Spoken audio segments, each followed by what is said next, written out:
Hello, student. Welcome back to my YouTube channel, Smart Study Coach. चलो देखें।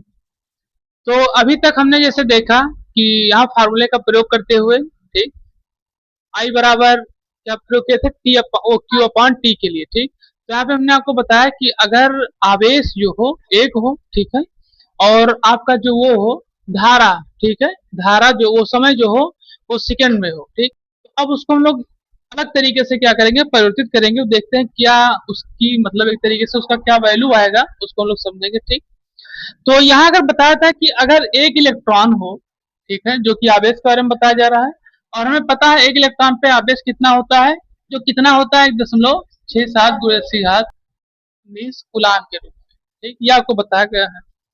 अब यहाँ बताया है कि एक कूलाम आवेश इस तरीके मतलब इलेक्ट्रॉन पे ये होता है, ठीक है, एक इलेक्ट्रॉन पे ये आवेश होता है। ठीक, अब अगर हम इसी तरीके से समझें कि एक कूलाम आवेश कितना होता है, एक कूलाम आवेश कितना होता है, ठीक, एक कूलाम आवेश कितना होता है, तो वो हाँ वो होता है 6.18 इलेक्ट्रॉन हो जाएगा। ये एक इलेक्ट्रॉन का आवेश है और ये एक कूलाम का आवेश है, ध्यान रखिएगा। यानी कि एक इलेक्ट्रॉन पे ये इलेक्ट्रॉन ये दिया गया आपको, ठीक, और ये इलेक्ट्रॉन ये है, ध्यान रखिए, इसकी वैल्यू ये है और ये किसकी वैल्यू है, एक कूलाम आवेश की, इसको ध्यान रखिएगा। ठीक, बस, और यही चीज बता रहा था आपको एक एम्पियर। ठीक है, आप इसको नोट कर लीजिए।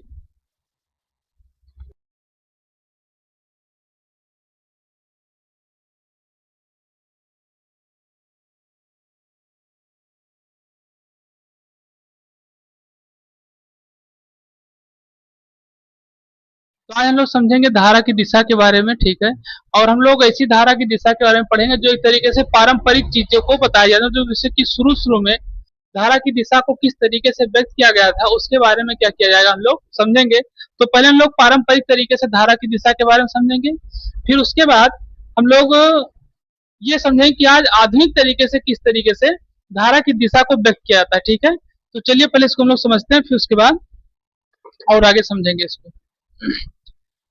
ये हो गया। अब इसी तरीके से हम लोग फिर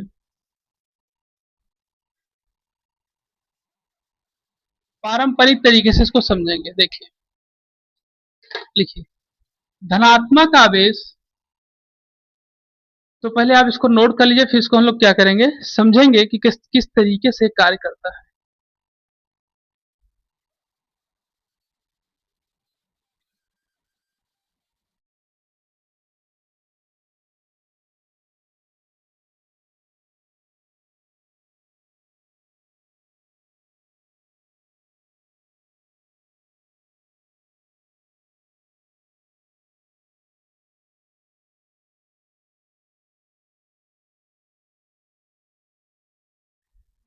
देखिए यहाँ बताया क्या जा रहा है, इसका हम लोग समझेंगे। ठीक है, बताया जा रहा है कि धारा की दिशा यदि प्रवाहित होने वाले होने वाला आवेश धनात्मक होता है, ठीक है, यानी ये बताया कि जिस तरीके से या जिस दिशा में धारा को प्रवाहित किया जाता है, ठीक है, किसी भी दिशा में, जैसे मान लीजिए कि हम ये कहें कि ये एक्स और ये एक वाई है, ठीक है, ये दो बिंदु दिए गए हैं जिसमें हम कहें कि इसमें क्या है तरीके से धारा प्रवाहित की जा रही है। तो इसमें बताया था पारंपरिक तरीके से, मतलब अभी के तरीके से, ठीक है, धारा की दिशा को व्यक्त किया जाता है कि जब ये धारा एक तरीके से इस तरीके से मान लीजिए प्रवाहित हो रही है, तो बताया था कि जब आवेश जो होगा वो धनात्मक होगा जब धारा प्रवाहित होगी, लेकिन फिर कह रहा है कि तो धारा की दिशा आवेश को प्रवाहित होने की दिशा में होगी। ये भी ध्यान रखिएगा, क्या बताया जा रहा है फिर आगे कि जो धारा की दिशा होगी, ठीक है, वो आवेश को प्रवाहित यानी कि तरीके से प्रवाहित करने की क्या होगी, दिशा में होगी, जो उसको क्या कर सके तरीके से प्रवाहित कर सके, यानी कि प्रवाह उसका कर सके। ठीक है, इस तरीके से क्या कहता है बताया जाता है।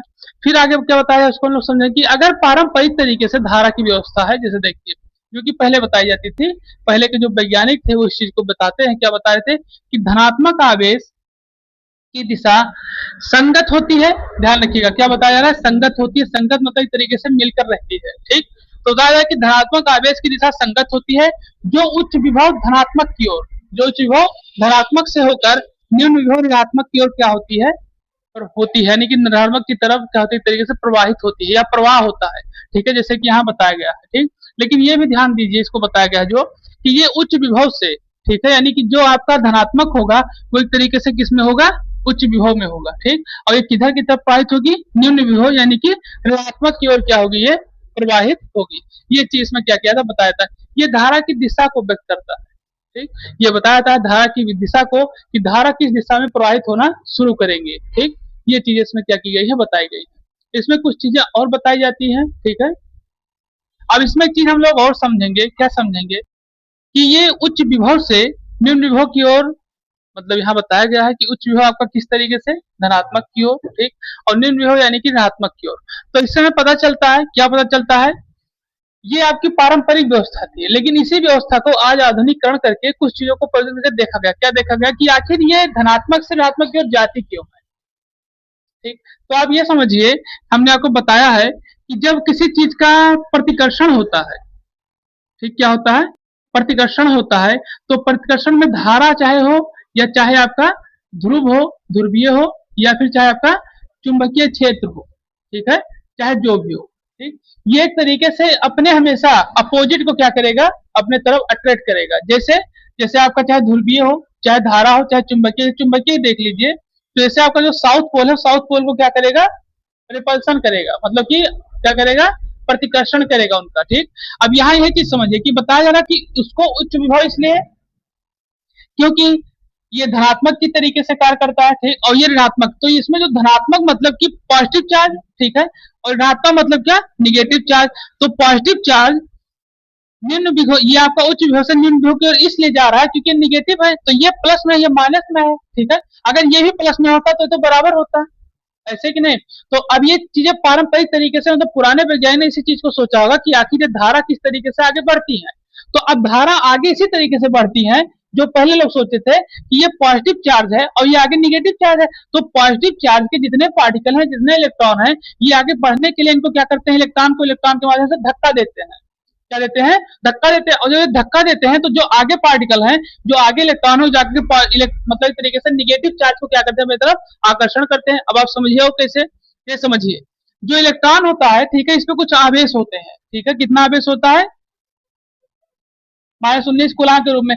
और इसमें यह भी बताया जाता है कि जब ये धारा की दिशा में चलेंगे आगे, तो ये अपने आवेश को नहीं खोएंगे। इसमें ही बताया था कि अपने आवेश को नहीं खोएंगे। जब पीछे से कोई चीज आएगी, जैसे समझिए, आप मान लीजिए कि आप रेलवे पे खड़े हैं टिकट लेने के लिए, ठीक, और बड़ी लंबी लाइन लगी हुई है, ठीक। तो अगर आप अकेले होते, वहां पर, तो आपको पीछे से धक्का लगने की कोई संभावना ही नहीं है। लेकिन जब पीछे लंबी लाइन लगी है, तो पीछे से आपको धक्का जरूर लगेगा। तो जब धक्का लगेगा, तो पीछे की जो भीड़ है, उनके पास भी ऊर्जा है, ठीक है, ऊर्जा समझ को आवेश के बारे में, ठीक। तो जब वो आवेश अपना ट्रांसफर करेंगे, यानी धक्का देंगे, तो उनके कुछ आवेश यानी कुछ ऊर्जा आपके ऊपर लगेगी, ठीक। तो हो सकता है अगर आप पतले दुबले हो, तो और आप पतले दुबले हो जाए, तो उसमें चिपक जाएंगे एक तरीके से, है ना। उसी प्रक्रिया के माध्यम से जब ये आवेश अपना इधर ट्रांसफर करते हैं, किसके लिए, आप जैसे टिकट के लिए परेशान है, उसी तरीके से ये माइनस चार्ज के लिए परेशान है कि आखिर ये नई चीज है क्या, ये इसके लिए परेशान है कि नई चीज है क्या, क्योंकि माइनस चार्ज हमारे पास तो प्लस चार्ज है, ठीक। तो अब यहाँ पर ये आवेश क्या करते हैं, इसको ट्रांसफर करते, लेकिन ये अपना आवेश नहीं खोते। ऐसा नहीं है कि मतलब आप अपने पैसे का किसी दूसरे के लिए टिकट ले लेंगे, अपने लिए तो लेंगे, ठीक। और अगर आप बहुत भीड़ भी लगे, कोई कहेगा कि हमारा भी टिकट ले, तब भी आप नहीं लेंगे, कि आप तुरंत कहेंगे कि आप लाइन में आओ, ऐसे कि नहीं, और लेने भी लेंगे तो भी बवाल है। तो इसी तरीके से इसको समझिए कि जब ये इलेक्ट्रॉन जो है यहाँ पर, या जो ये इलेक्ट्रॉन है, ये अपने आवेश को कभी नहीं खोएगा। ये जब इससे धक्का दे, तो इस पर एनर्जी आएगी, और उसी एनर्जी के माध्यम से क्या किया गया, ये आगे की एनर्जी को ट्रांसफर करेगा। तो जो सबसे आगे होगा, वो एनर्जी इस पर ट्रांसफर करेगा। तो आवेश तो इसका नहीं जाएगा, लेकिन जो पीछे से आवेश आया, उसके माध्यम से क्या करेगा, अपनी तरफ आकर्षित करेगा।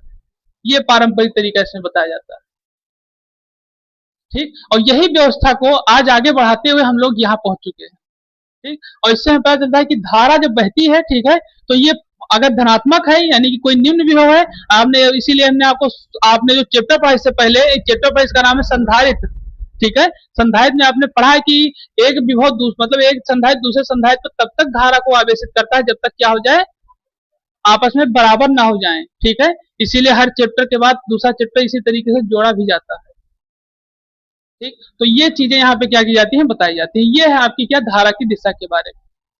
अब आपको कुछ और इसमें पूछना हो तो भी बताइए।